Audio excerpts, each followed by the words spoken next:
তো চলুন আজকে আলু দিয়ে মসুরির ডাল দিয়ে এই যে আমি সব ঠিকঠাক করে নিয়েছি, এটাই রান্না করব।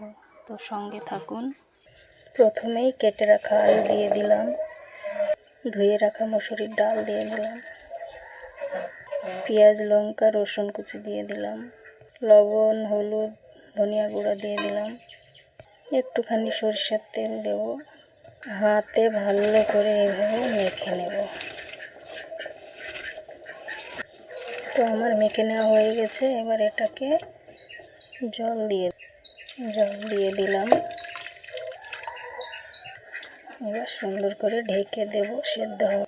এখানে আলু আর ডাল যে সিদ্ধ হয়ে গেছে। এখন এটাকে আমি নামিয়ে দিলাম, এটাকে তেলে পাড়বো। ফোড়ন দিয়ে দিলাম, পেঁয়াজ কুচি, পেঁয়াজ লাল হয়ে গেছে। এবার আমি এটা ঢেলে দেব।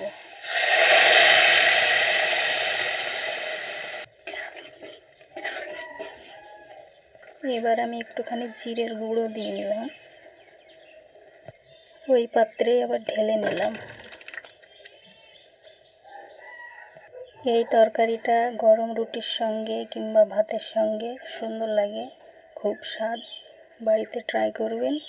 আমার রেসিপিটা ভালো লাগলে একটা লাইক দিয়ে দেবেন। ধন্যবাদ সঙ্গে থাকার জন্য।